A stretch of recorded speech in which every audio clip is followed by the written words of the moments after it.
Nachádzame sa v kultúrnom dome Ružomberok, kde sa o malú chvíľu začne akcia s názvom Návrhár roka.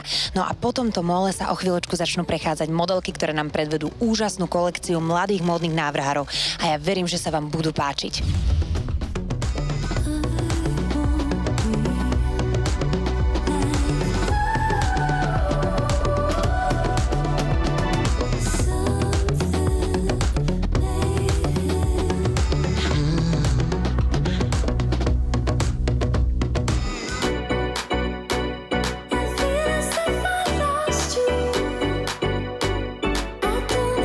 Pani prorektorka, skúste trošičku vniesť akú takú odvahu budúcim módnym návrhárom, ktorí chceli by niečo v podobnom odbore robiť, ale zatiaľ ešte nemajú tú správnu odvahu, to správne nakopnutie. Ako sa dostať napríklad aj na takéto úžasné podujatie, ako sme dnes videli? Ja by som chcela odkázať všetkým takýmto mladým tvorcom, že nemusia vždycky zostať iba pri tom, čo dosiahli na strednej škole, ale že aj vďaka takémuto podujatiu, alebo aj keď majú záujem pokračovať v tomto odbore alebo v tomto štýle, tak môžu študovať odevný dizajn alebo textilnú technológiu a návrhárstvo, ktorý sa momentálne vyučuje na Trenčianskej univerzite Alexandra Dubčeka v Trenčine. A títo naši študenti, okrem toho, že pracujú na tej estetickej zložke a na tom módnom návrhárstve, okrem toho študujú aj samotný materiál. A vlastne v tomto odbore môžu pokračovať aj v druhom stupni štúdia a dokonca aj v doktoránskom stupni štúdia. Takže naozaj aj v tomto odbore sa dá presadiť naozaj veľmi vysoko.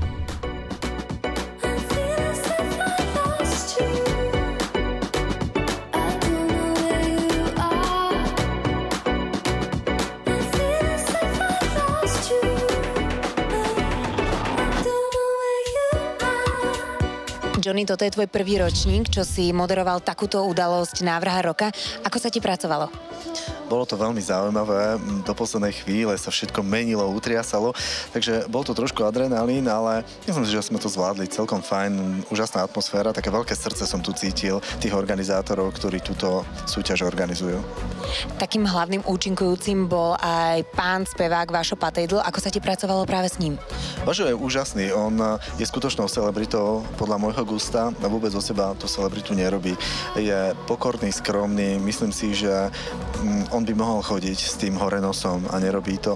Hneď ako prišiel, sme si potýkali a úplne perfektný bol, naozaj klobúk dole a fakt ja jeho tvorbu mám nesmierne rád, pretože si myslím, že tiež je v tom kopec srdca a ja tvrdím jednu vec, že keď je v niečom kopec srdca, tak vždy to je dobré.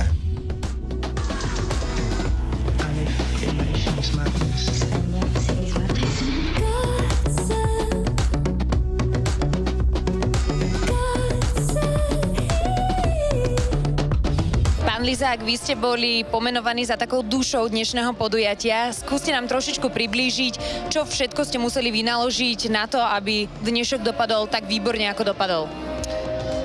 V prvom rade pozháňať sponzorské peniaze. V druhom rade, vďaka takýmto ľuďom, ktorí podporili túto akciu, som mohol ďalej pokračovať ďalším ročníkom.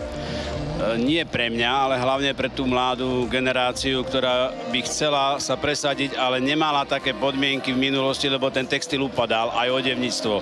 Dneska už zase to vyzerá tak, že proste pôjde to do popredia najbližšie dobe a je potrebné takýchto mladých ľudí stále podporovať a stále im dávať možnosť na to, aby proste dokázali ešte krajšie a ešte lepšie sa presadzovať nielen na domácej scéne, ale aj na scéne medzinárodnej a preto sme sa dohodli aj s agentúrou Košice Fashion Week, že budeme konfrontovať aj víťazov týchto akcií modného návrhára s akciami v iných krajinách. A keď zrovnáte ten minulý ročník s týmto, čom bol iný? Viete, ťažko mi je to povedať, lebo ja sám neviem povedať, čom bol iný, ale jedno je isté, že vždycky dávame priestor profesionálnym návrhárom, ktorí podporujú týchto mladých. A iný v tomto roku sa mi zdá, že jedine v tom, že zase prišlo viac a viac ľudí a že teda je to už tradíciou a že nás už poznajú aj nielen doma, ale aj v zahraničí, keďže chodia aj z Čiech k nám už tie žiadosti alebo súťažné kolekcie, ktoré potom vyhodnocujeme, ako bolo aj teraz, čo vyhrala z Liberca Stredná priemyselná škola textilná.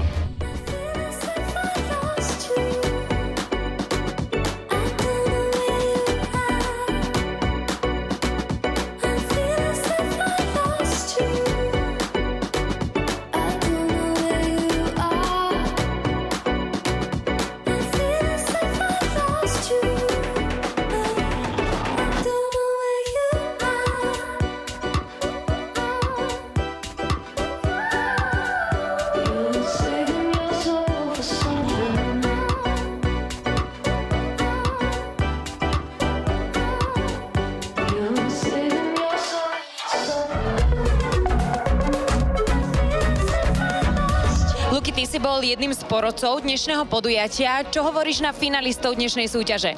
Tak sú to mladí, šikovní, naozaj talentovaní ľudia. Mne sa tie kolekcie veľmi páčili a mal som možnosť vidieť vlastne všetkých prihlásených a naozaj bolo z čoho vyberať.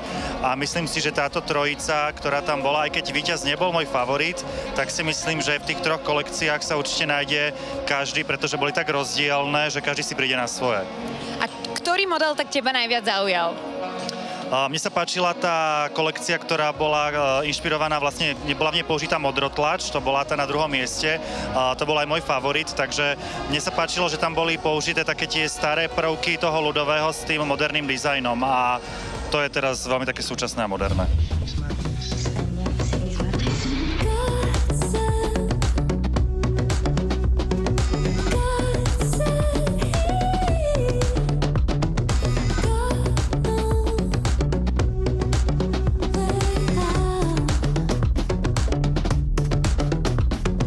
Vy ste sa stali víťazkami tohto nádherného podujatia Návrhár roka. V mene celej Fashion TV by som vám chcela samozrejme pogratulovať. Chcem sa spýtať, čím ste sa nechali inšpirovať pre túto kolekciu, ktorú ste navrhli? No, inšpirovali jsme se hlavně díky naší paní profesorce, která jako to donesla fakt jako, že něco jiného udělat. A teda jako jsme si říkali, no, něco se najdem. Tak jsme šli do takového jako skladu a tam jsme jako viděli takový to starý prostě jako fuj. No, tak jsme teda řekli, no tak něco z toho teda uděláme. No a nakonec z toho vyšly ty kostýmky. Prostě jsme měli totiž prváku, tak jsme nic neuměli, tak něco jednoduchého, ale aby to mělo šmrnc. Tak jsme nakonec našli kostýmky a prorazili jsme.